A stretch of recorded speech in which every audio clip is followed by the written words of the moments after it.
ครับพี่น้องนะมื้อในก็อ่อนมาตั้งเนอคนเดี๋ยวนี้เฮ้ยครับผักตั้งปูนทำเต็เป็นน้ำปังหลายครับพี่น้องเนาะน้ำปังหลายทะเลกันเนาะตั้งเหนือในห้ามเต็ปลาครับพี่น้องเนาะเป็นกองมูเป็นกองมูเป็นกองมูปลาจองปลาครับพี่น้องเนาะอันนี้ก็ติดได้ว่าเมืองพัทยาครับเด็กคนดอกเมืองก็เกี่ยวมาเด่นะครับพี่น้องเนาะนะครับตั้งปูนก็จะเป็นเว้งเป็นเฮือนก้นเป็นตึกเป็นเนี่ยปุ้นตึกจะในผักปุ้นเฮือนจะในเด็ดเป็นน้ำโมโมได้เป็นน้ำปังหลายครับพี่น้องเนาะน้ำปังหลายก็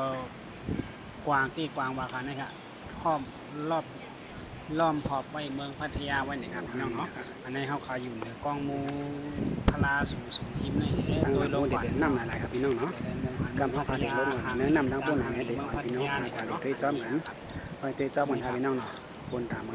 ในของเมืองพัทยาทั้งหมดเขียนสาใจไว้ครับพี่น้องเนาะเอาคาเกาหลีตั้งวันไหนต้องไม่เข้าขามาอ่อนกันมาหรือกินข้าวเวกินข้าวเตยหอมไม่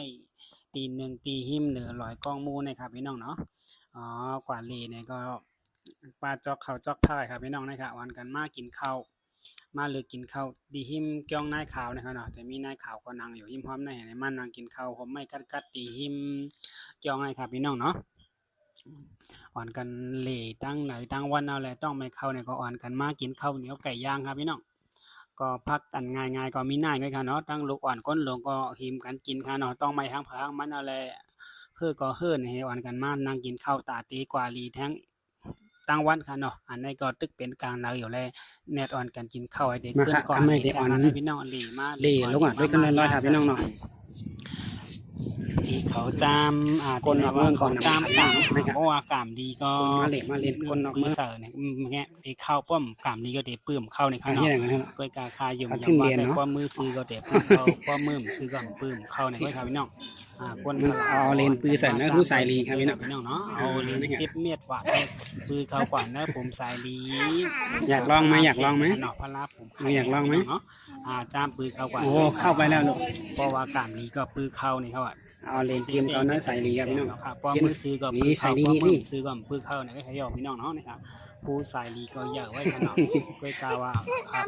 นั่นไงข้างล่างก็เอาอีกนะปืนเข้าก่อนเนื้ออะไรอันก็นะย้อนว่ามันอยู่ไกลอิดค่ะเนาะมือก็ห้ำพอซื้อก็ว่าย่ออันนี้น้องก็มาปืน2-3เหรียญพอแล้วมันแม่พี่เขาจะโยนเอาลูกมั้ยไปป้อเจอโยนแล้วก็มาปืนแทงเก็บเอาให้ขึ้นปืนแทงครับพี่น้องมาคิดเลือดร่วมให้ลุกขึ้นปีใจพลังเอาค่ะนี่ก็มาพี่เขาจะโยนมากค่ะปืนใส่หำแม่นปืนใส่แทงอ่ำแม่นค่ะปืน2 กำแดงแม่นก็เขี้ยวกว่าค่ะเนาะเอาขาเอาดีอ่อนดีก็ได้ตั้งได้ค่ะพี่น้องได้ค่ะแม่ปลาในก็มาหลีจังเปิ้นกันเนาะค่ะอันนี้ห้ามเฮาคามาเลยเห็นมือหลีตั้งวันเนาะเป็นยามหัวค่ำค่ะต้องไปเข้าและอ่อนกันมาหาซื้อกินข้าวเนื้อกัดค่ะพี่น้องเนาะอันนี้ก็ใครกินข้าวมันไก่เขาว่าเนี่ยเป็นร้านข้าวมันไก่และมาเวซื้อกินข้าวมันไก่เขาว่าเนาะในก็ได้เป็นโกนอันเฮาคามาเลยจอมกัน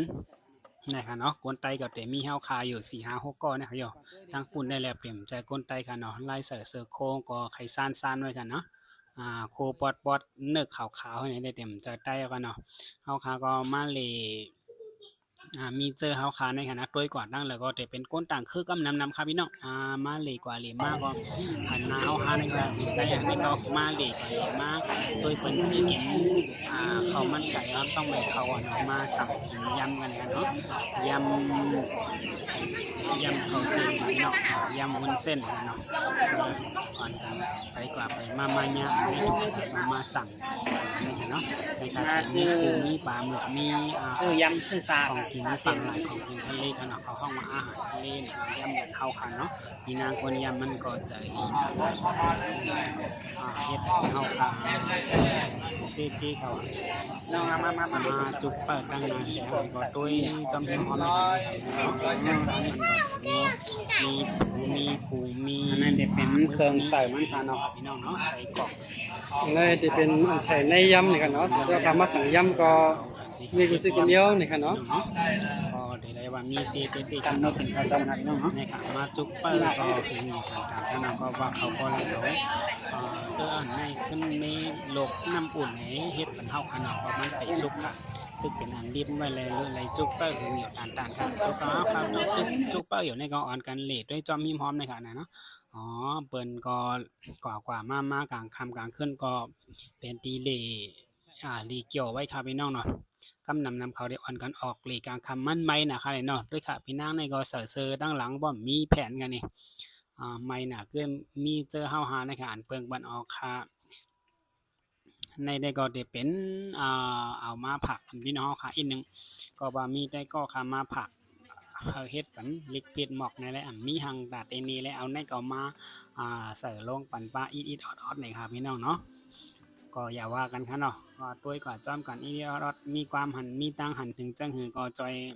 คอมเมนต์บอกลาดมาเลยครับพี่น้องเนาะอันในก็พี่น้องเฮาขาเจอหิมพร้อมในแหเป็นไต้ก็กันแหไหน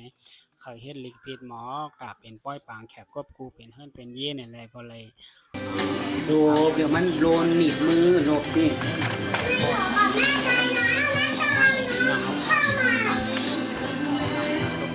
น้องๆอะไรมากันอ่ำจอยกันก่อนจ้างให้ทีก็เนาะก็การอ่างฟองเป็นไรก็จอยกันกว่าครับพี่น้องนะครับใครไล่ลิกพิดหมอกในก็เฮ็ดปันให้ตั้งผายมานผายใต้ครับพี่น้องเนาะอันนี้ได้เป็นผายมานกันเนาะผายใต้เต็มตั้งไรป้อป้าครับเพราะว่าป้อป้าผายใต้มันติยาวหน่อยแหละอันนี้ก็ป้อผายมานไว้ก่อนครับพี่น้องเนาะก็เฮ็ดปันลิกพิดหมอก